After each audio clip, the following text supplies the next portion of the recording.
All right, back for the news. It's always a good way to start a week to do some of the news of the week. I noticed my mocap's been acting up funny today. I think it might be a little glary outside. So this will be the news for 23rd of October 2020. Good to hear she's better. She'll be fine. Yeah, I think she'll be fine. The only concern is that she was sick like two weeks ago as well, but I think that was due to a hairball getting stuck. But yeah, just gotta keep an eye on it. You always just gotta keep an eye on your pets sometimes for things like this. All right, let's jump into it, shall we? This one probably ties into another article that I've got, which I'll probably jump into after this. Starting off with Blizzard winding down development for StarCraft 2. Hey Lolly, how you going? Did you enjoy the rest of the big old gaming, not gaming, Monster Hunter community event? I had a heap of fun. I have to figure out, maybe we should figure out some sort of challenges to do on stream when I'm not with Stardust Crusaders or something. Make like a weekly challenge or something. But yeah, Blizzard winding down development on StarCraft 2 after a decade. So, not too surprising. It feels like Blizzard have been avoiding doing anything to do with StarCraft for a while, downsizing teams, changing things, reinventing themselves. But StarCraft 2 has been in limbo for God knows how long now. That them pulling their teams off and all that sort of stuff. Them not worrying, like the esports side of it, I think is winding down in a sense. But yeah, I think that's interesting, especially if you've seen the other games in development where it's meant to be. Because a follow-up from this I saw was Blizzard vets from form Frost Giant Studios. So these are guys who used to work specifically on well, it says here they were lead campaign designer for Warcraft 3 and Frozen Throne. They also worked on StarCraft 2 as well, but yeah, production lead on StarCraft 2. It's one of those things where it's like if they're winding down with StarCraft 2 and Blizzard don't want to really deal with RTSs anymore, which makes sense. RTSs aren't really a popular thing in any form, or not a big money maker, so a company like Blizzard, I feel like stepping away from games like that, which is sad, but harsh reality. So we might see a new RTS company come about with Frost Giant, and maybe they'll do well. Don't know, hard to tell. Genshin Impact soundtrack filled with Mondstadt songs appears. So this is just thank you, Lily. So Genshin Impact is a funny game. There's a lot of things where there's a lot of stuff about how big it is, how it's different is, blah blah blah blah blah. It is polished in certain areas, and one of the areas is actually the soundtrack. There's some songs where it's like they kind of sound off rip-offy songs or sound like something else, but there's some other ones that are really just really good songs. So if you really like that music, maybe have a look. I think it might be on, it says on Apple Music and Spotify, yeah. So we want to go get them, those OSTs. They're out there. Feels like it might be a short news today, by the way. Mario Kart live gates and arrows can be printed at home. This is just an article so I can talk about that little cart. So if you've seen that little physical Mario Kart that Nintendo put out, they're super, like little camera on the top. That thing's amazing. I would love to get one. Not really suitable for my house, I don't think, but the fact that they have like little printed gates is nice, so you can actually do additional, so you can do some of the crafting yourself. But yeah, shit, that thing looks really good. If you go watch like Giant Bomb's like take on it, and there's a couple others I've seen on YouTube, like I would love to set up one of these little carts and just drive it around the house. It'd scare the shit out of Evie, I think, but like it'd just be super fun. It looks really cool. It's one of the best like little physical toy things I've seen in a while. This is an article. It's always funny when you get a game industry.biz. Sometimes their articles are literally just this, where it goes, it's a brief news article, and it's like you could look at the whole story elsewhere, and it's like, here we go. That way they don't have to have a say. It's just like an actual event. But basically, Digimon Cyber Sleuth sold 1.5 million copies worldwide. Hey Sweetbread, how are you? It has pretty chill songs, I feel like. Yeah, it did. It have a lot of songs, especially the Stormcallers area in where one of the story bosses is. That entire region has this amazing song. I love it. But yeah, Digimon. I fucking love Digimon. I'm so glad that they brought over both games to the PS4, and like, yeah, it sold super well, and I can't wait for the next Stories game. The only thing is them spending so much time on that game that's been heavily delayed. It makes me a little worried when we will see the next Stories game. Really, they should be banking on this momentum, but I don't know. The Digimon team's a little weird. Oh, also, this is funny. If you like Digimon in general, you should look up for this port for Oh, that's right. So I actually follow this community.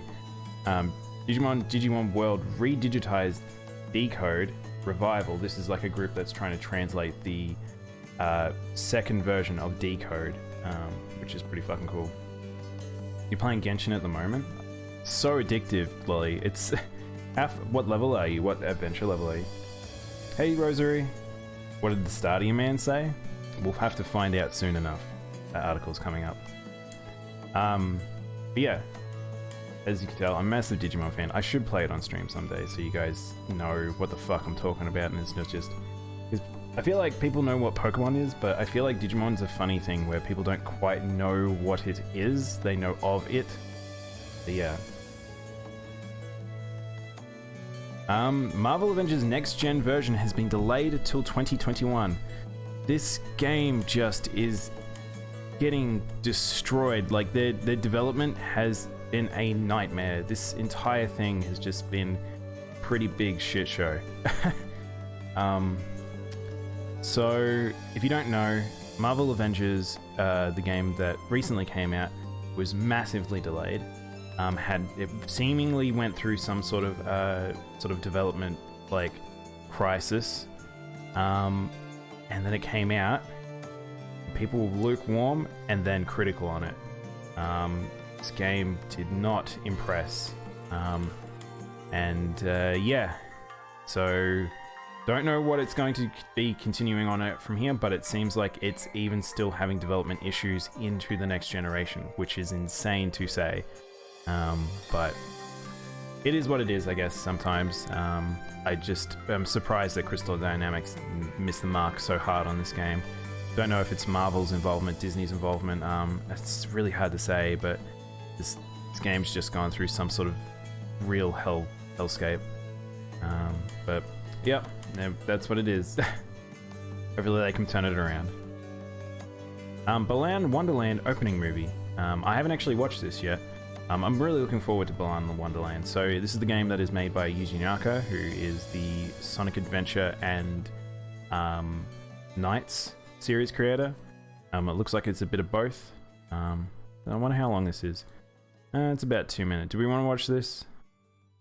Maybe we can watch this. I don't really know how long this is, so I might mute the BGM and we'll give this a little watch.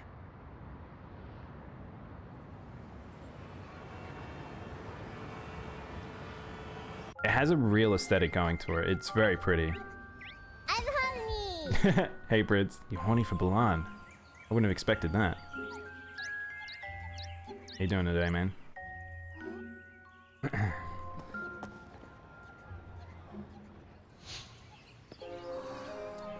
Oh, that's interesting. There's 2 different characters. This is how we lure children in. Steal the children away. You know, the same old horny. It never ends. The curse that never quits. This is very good looking. So, by the way, this is Square Enix money. So, this actually looks like Square Enix CGI. Which has taken me by surprise. Dem yowie hands. Dem chibi heads. Everyone's like a bobblehead. Yahoo. Ushuetio.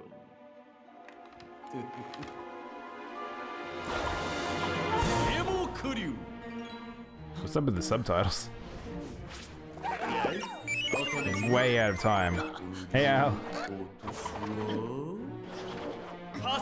Gimme, gimme, chicken tenders. Either crispy or from Wendy's. Spend my hard-earned good boy points on Kids Meal Ball Pit Burger Joints. Hey Rainbow. Welcome. Wait, is it going to be a dance sequence? This is a pretty amazing opening. Do you know what it reminds me of? It reminds me of the World of Final Fantasy opening cinematics. It's very World of Final Fantasy looking. This is very fun though.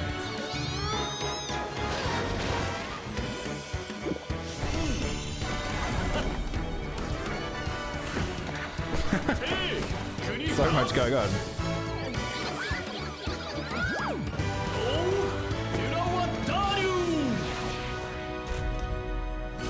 Fuck, this is a very good cinematic for what this is.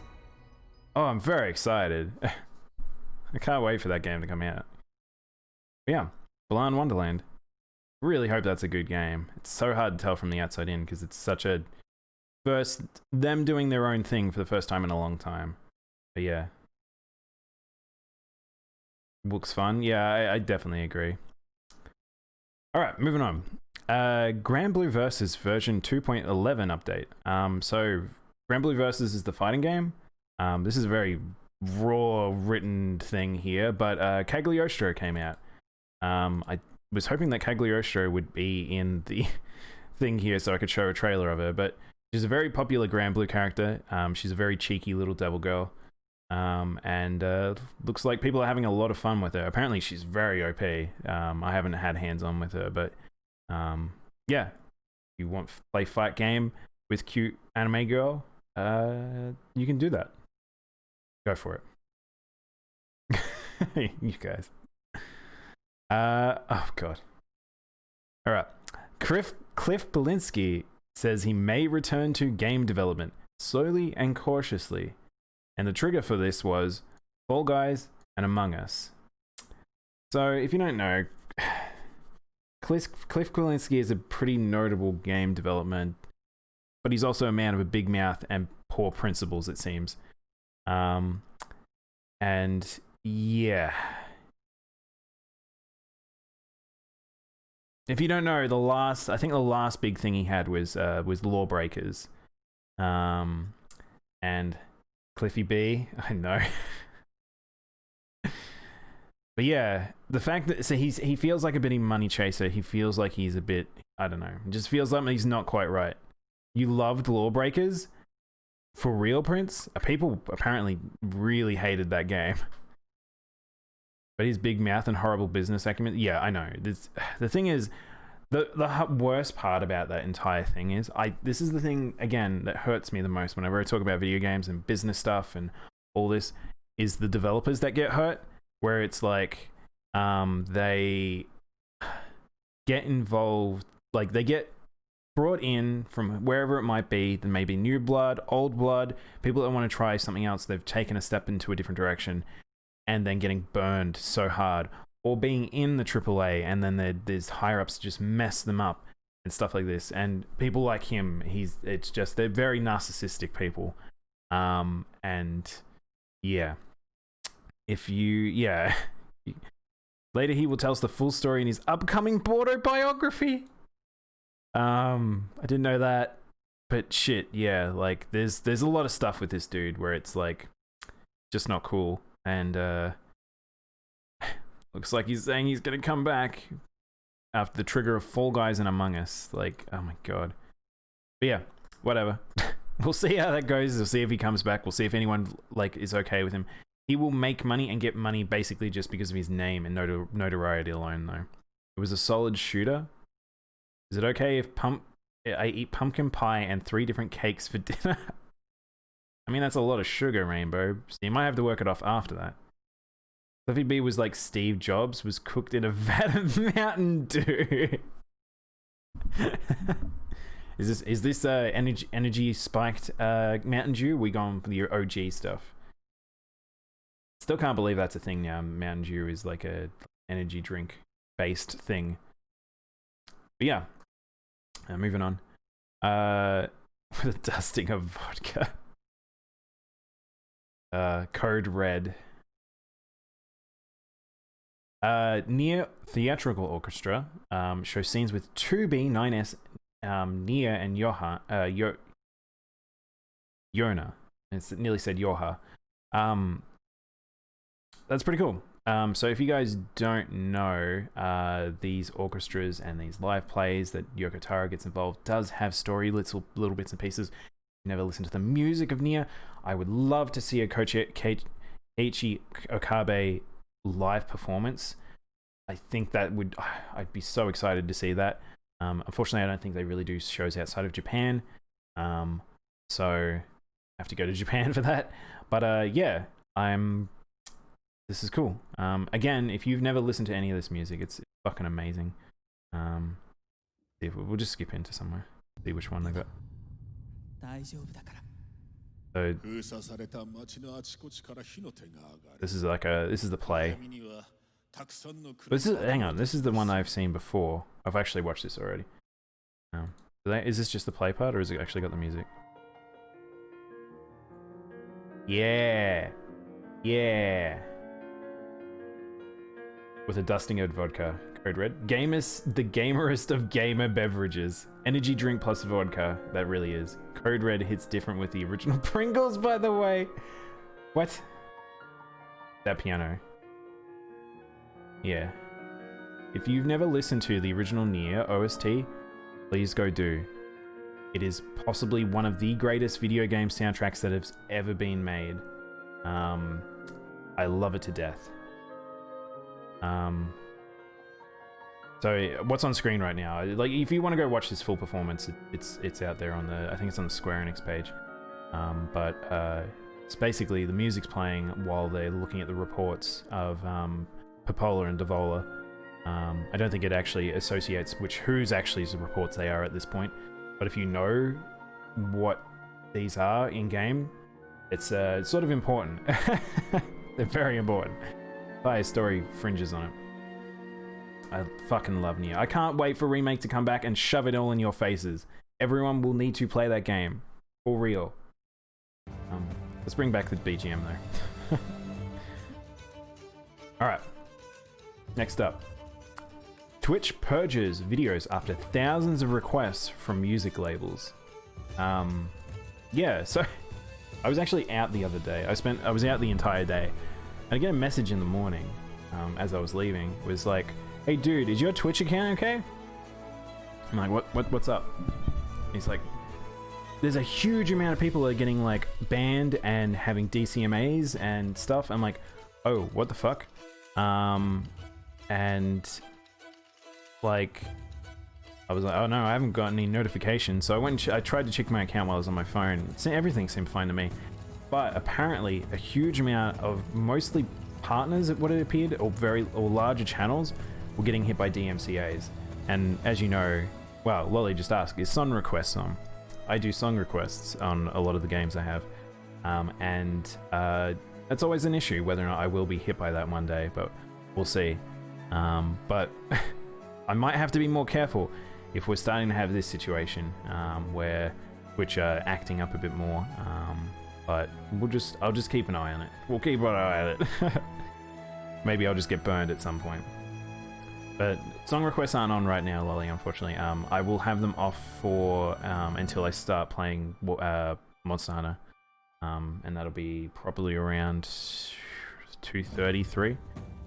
But yeah. Hopefully I don't get hit by a ban sometime. Imagine you get striked by chicken tendies. Is that copyrighted? I don't even know if it is, Rainbow. A lot of the time you won't get copyright hit if you're played like, maybe like, I think it's like 15 to 30 seconds. I think 20 seconds or something like that. You can play that long, but any longer than that you might get picked up. I saw this going around. This one's a fun one. Doom Eternal teaser Easter egg honors the Corone. Doge from 2016 run. So Doom 2016 is a fantastic game. Korone, a VTuber who is very well known now. She is so big. It's crazy to me that VTubers have gotten to the size they have. She is adorable, a lovely person, and she ran Doom and everyone called it Doge. And so that meme sort of picked up. But apparently they added the reference directly into the game when you pick a chainsaw. I think it's like you pick chainsaw four times and then it'll play a little clip of her. It's very cute. But Palico with glasses. Yeah, it's news time, Chris. We've got to have our glasses for the news. Yeah. Brone's really very cute. If you're not subscribed to her, go subscribe to her. Help her get to 1 million. She's so close to 1 million now. I actually saw on that news, I didn't actually bring it up, Gura, who is one of the first HoloLive English teams that I'm about, has just reached 1 million. Super weird. I think that explosion is just a bit over the top, but she is now the largest HoloLiver and one of the largest VTubers. She is the first to reach 1 million, I believe, out of everyone, and that's fucking insane, because Fubuki and Korone were just on the massive up and up, and some of the others were too, but thank you, Lily. That's exactly who we're talking about, actually. Gura is that sound is from her. There is also, I think it's Is it Is it Or is it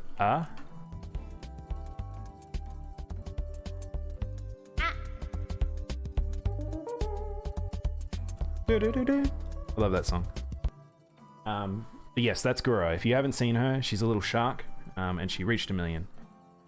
I don't know why I didn't put that in the news. It didn't come up. People don't talk about VTubers very often.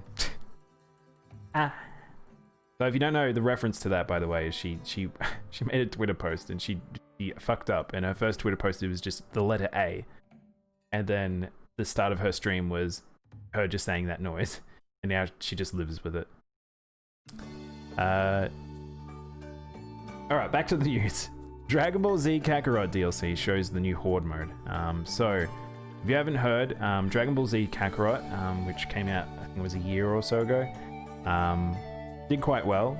Got a Horde mode, similar to sort of the Xenoverse mass mob mode, but it's literally, you're fighting like Dynasty Warriors level of 100+ dudes just flying in the sky and just shooting them down.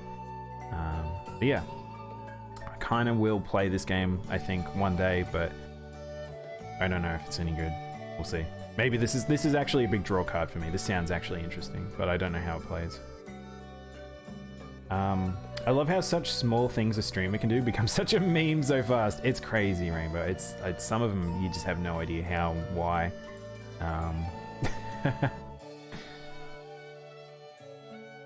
It's the fuck up can mean everything sometimes. Digital Devolver acquires the Serious Sam developer Crow Team. That's cool. It's just another purchase. I think Digital Devolver. Sponsored by Wade Shadow Wedge. Yes. Speaking of which, Digital Devolver is a pretty good company and a match for Serious Sam in terms of tone and publicity and stuff like that. So I kind of appreciate this purchase. Hopefully it helps. I've never been a Serious Sam fan. I know friends that are, but yeah, probably we'll see more of those games in the future. US Rep Alexandra I can't say her name. Ocasio Cortez. Her Twitch stream drew 439 peak viewers. Holy shit. Hey NC, nice glasses, thank you. It makes me more professional, I can read better. More like my real counterpart with the glasses. So yes, thank you, Chris. AOC decided to do a Twitch stream, which took me a bit surprised.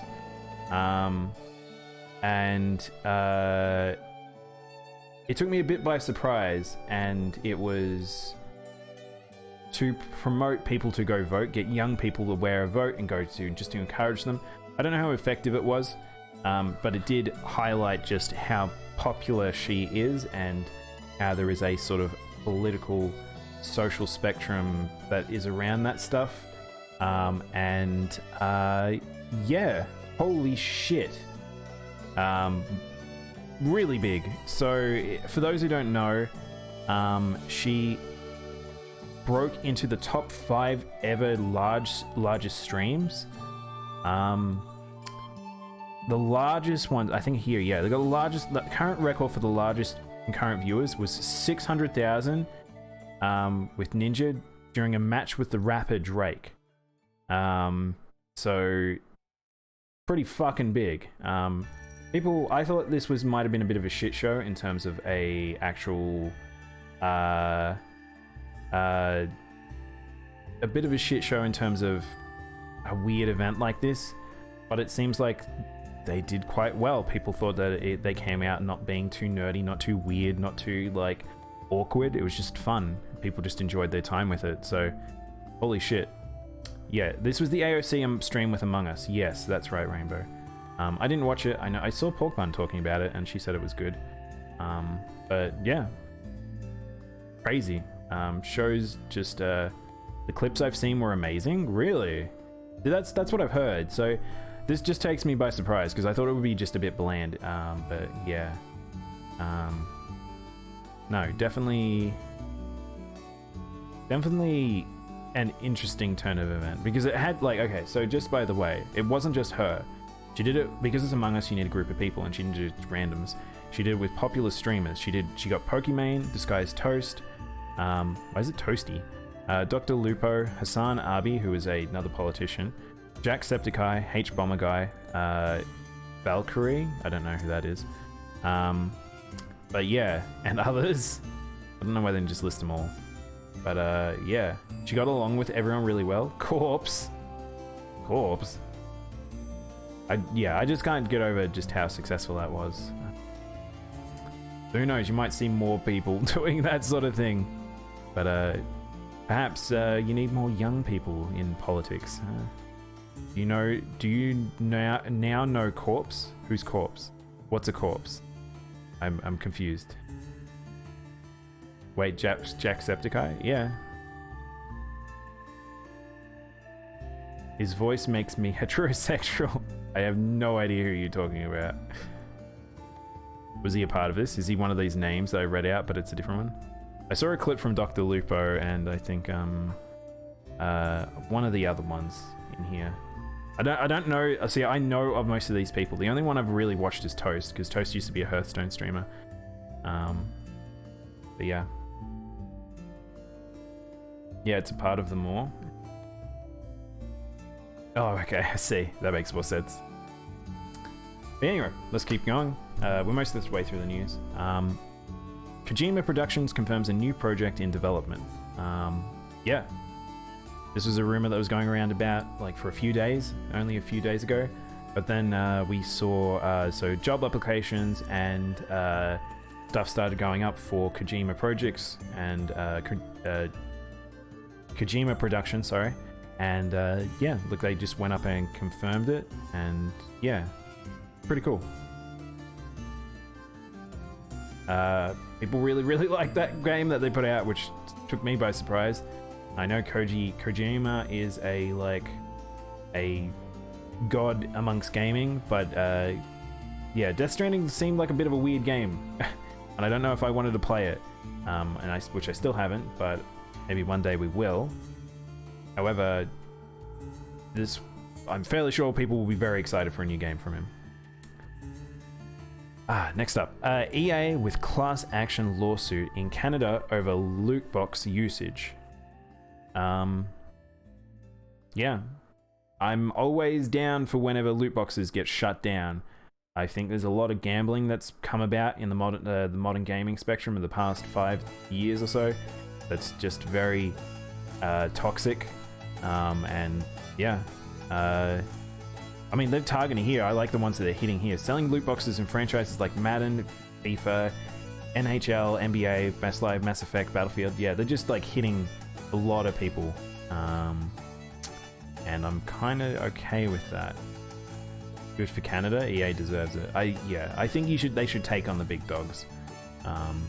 And yeah, Australia's on that back as well. I know that Germany was, Canada. There's a lot of countries that just need to shove it to them because this stuff is still not okay. I mean, a good example is I'm actually playing Genshin Impact, and I love Genshin, but holy shit, those gacha rates are fucked. And there's a lot of whaling going on in that game because people are really enjoying it.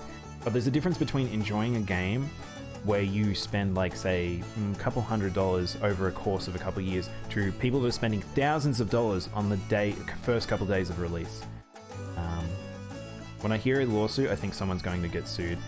This is a class action lawsuit, so this is many people getting sued. And it is a very... this is a governmental posting that's doing it as well. So this is something that is to be taken seriously. But a lot of the time, a lot of things they happen. People don't really pay attention. You'll just see fines get handed out, and that's it. But nothing changes. But unfortunately, because America, where they stand on all of this law stuff, probably won't be changed. It's more the global spectrum of countries saying yes, no, whether or not it can be accepted into their country, which I don't think is going to be changing anytime soon, unfortunately. But yeah, America will never disagree with big companies, sadly. Yes, exactly the point. Alright, Rambo's Mortal Kombat 11 trailer shows off his moves. So, if you don't know, Rambo is now going to be the same game as the Terminator. So, Stallone and Arnie together again. I haven't watched this trailer. I'm probably not going to play this because Mortal Kombat's pretty gory. But yeah. So it's not a company, it's a series of companies, NC, and it's not being sued. They're having a class action lawsuit. That's a bit different. So they're probably going to be fined by the government, the state, not the state body, by the country. What's the word I'm looking for? The law institution of Canada. But yeah, Rambo for Smash Bros. I've seen first Steve, then Rambo. I don't know. Weird parallel world we'd drop into Rainbow if that happened. There's only a few ones to round up. Ghost Runner coming to PS5, Xbox, Xbox Series X, in 2021. So no one's surprised. We knew this was coming, but it seems like it's not going to come out at the same time as normal release. But I'm looking forward to that game. It looks cool. I can't wait for Ghost Runner. I think, when does it say the PS4 one is? Oh, you get a free upgrade. I like this free upgrade thing. I think so many of them, that's a good idea that they've been doing that. October 27th. So that's pretty close. It's pretty soon. I want to play the share of that game. It looks really good. So a lawsuit does sue a person or a company, but it gives them a fine. It depends on the lawsuit, and see. It's complicated. It's not just for one to one. There's a whole process to it. It's a big old thing. That's why it's such a big deal that a class action lawsuit comes about. Yeah, no, that's okay. And see, I'm not a genius when it comes to law. So it's one of those things that's I'm probably not the best person to ask, but it's one of those things where this is considered a big deal and is a good way to see change happen. The slap on the wrist of the money is more so to encourage certain behavior more than anything else. But yeah. Next up, Uncharted movie set photos show Tom Holland as Nate. So our boy Spider-Man gets to play another very notable pop culture character. He gets to be Nathan Drake. He looks pretty good. I'm not gonna lie. This looks like Drake. And the only weird part is that I don't think that Tom Holland's face particularly suits Nathan Drake. He's a bit too... He looks very young. This looks like as if he was the young version, like what you played in 3. Nathan Drake.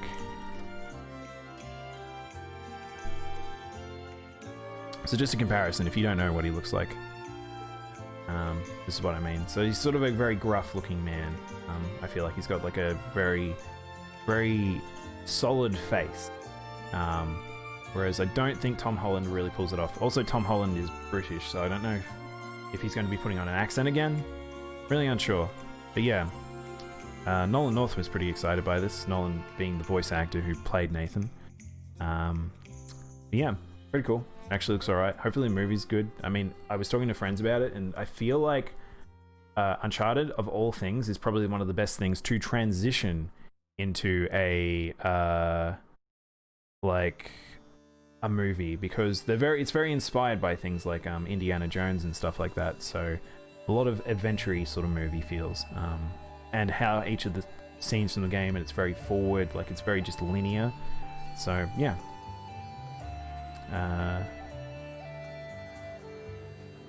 What to say? I've got one. Your birthday is in a month. Oh, that sounds exciting. And see, do you know, have you got anything that you've asked to get? It'd be fun things to get. I feel like I should do this one, and then we'll cap off. Maybe we'll do this one first, and then I'll cap off with a silly story. Fire Emblem, Shadow Dragon, and Blade of Light are coming to the Switch on December 4th. So I know there's a lot of modern Fire Emblem fans, and they probably aren't aware how old Fire Emblem is. It's very old, NES old, and I didn't get to play these games because they were only in Japan. So I played, was it the SNES one?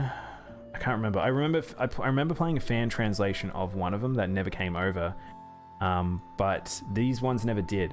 So we had in I don't remember. There was a fan translation that came out for some of these games, and I think these ones were included. But Nintendo looks like they've finally decided for some reason to translate these games. I'm not sure how or why to English, but they are selling them on the Nintendo eShop, so it's not going to be free amongst the Nintendo Pass for $6 American. One second. And yeah. Pretty expensive in my opinion. Translation is a lot of effort, and in this game I'm not sure how much. Really don't know how much text is in this game, but $6 is quite expensive in my opinion. But what's weird about this, and people are talking about, is Nintendo are deciding to make this a timed release as well. So not sure what is up with Nintendo right now in deciding to go for timed releases. I'm not sure if this is working. I don't know if the modern Fire Emblem base of people, or even retro collectors, would really look at this and be like, yeah, I need to have this because it's a digital purchase only. But who knows? There is a physical component to it looks like, but yeah, again, I don't know who's buying this stuff. But yeah. You celebrate Thanksgiving? No, we don't do Thanksgiving in Australia. That's an American only thing. We don't celebrate Halloween either. Again, that's an American thing. Especially because one thing is, we don't remember, it's not autumn right here. It's currently spring for us. It's kind of warming up. But yeah. Alright, last piece of news, and the one that is the title for the news for today. Google distanced itself from Stadia's creative director's comments. I woke up to this. So, the Stadia. You've heard me probably rant about this damn thing. The idea that something like this came about and just was such lunacy. And felt like it showed that Google completely out of touch with the games market. However, we have Alex Hutchinson, who is the creative director for the Stadia, the person who should probably have a pretty good compass in the gaming sphere, had some really fucking weird comments this morning, and it set off a series of things, and people have started looking into other stuff he said, and it sounds like he's a bit of an idiot. Streamers are worried about getting their content. Streamers worried about getting their content pulled because the music they didn't pay for should be more worried about the fact that they're streaming games they didn't pay for as well. as it is all gone as soon as the publishers decide to enforce licensing agreements. The truth is, streamers should be paying for developers and publishers for the games they stream. They should be buying a license like any real business and paying for content they use. So, you know, this is a thing. This is a comment that someone from the Stadia team said,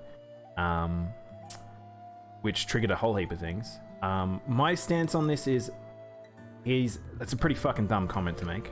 I already have issues with how music and all that sort of is, because that's not how ownership of licenses work for content and distributions and stuff like that. Oh crap, Al was talking about music on stream? Yeah. Yeah, it's a similar thing. Al's probably talking about what I'm talking about. But what's insane about this is the fact that he's talking about this in relation because he thinks the Stadia as a streaming game service should probably have some bells and whistles and things around that and having people do pay. But whatever. Really dumb comment. I saw the Twitter though, however, took to it like fire. And I've seen some funny ones. There's some really funny posts. But notably, he got involved talking to a couple of games journalists who are very switched into this sort of stuff, and he fired back at them, showing complete ignorance in some areas. And yeah, he turned the internet against himself today.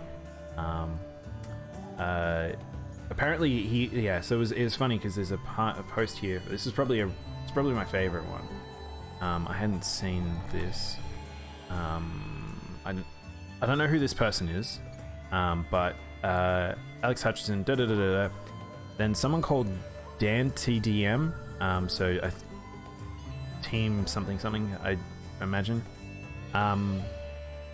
Terrible take. The amount of exposures streamers and YouTubers give to games by just playing them is worth major dollars in itself. Some games are only marketed through influencers now because it's so strong and works.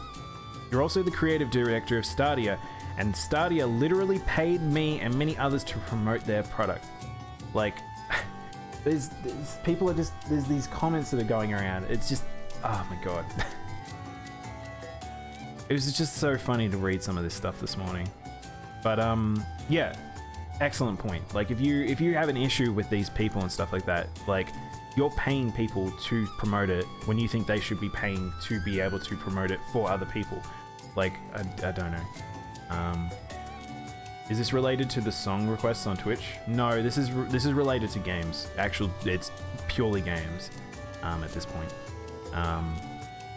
But who knows? If the thing is, the difference between the music industry and the games industry is the games hasn't got massive corporate bodies outside of individual companies enacting their pressures.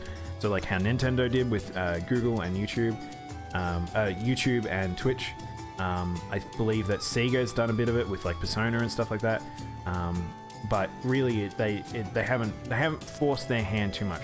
However, the music industry, because it's more of a collective body, and there's lots of ones like that where the labels are very protective of their music. They put more pressure on places like Twitch like that because, I don't know, they're very arcane and they don't want to get involved properly and stuff, and the laws don't really enforce things correctly, and there's no laws that are established that really address the issues that the modern spectrum of, say, Twitch and things like that deal with.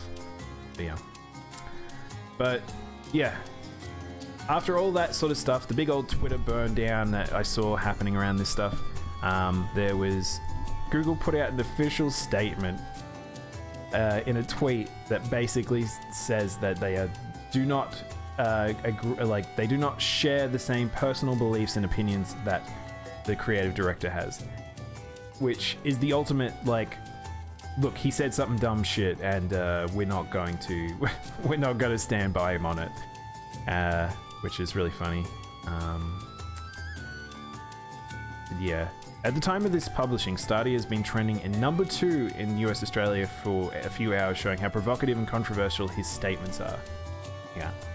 Now, whether or not he was doing this to get attention, I don't think so, because of the fact that like he's it seems like his previous posts share similar sentiments. So now you feel bad? Not sure why you would feel bad for this guy. This guy just seems like a bit of an idiot working at a company that seems a bit out of touch, but whatever. Anyway, that was the news of the day, or the news of the week. It's quite there was actually a little bit more than I thought there was, but yeah. Oh, another take he had. I really like this one. I'll take Gears of War over Bayonetta any day. He attacks Giant Bomb. Oh my god, yeah, there's just a few of them. Really funny. Alright, well, that'll be all the news for today. I think we'll swap over now to a quick look, and then some Monster Hunter World. So hopefully you guys enjoyed the news. It was a bit of a funny one. And swapping over.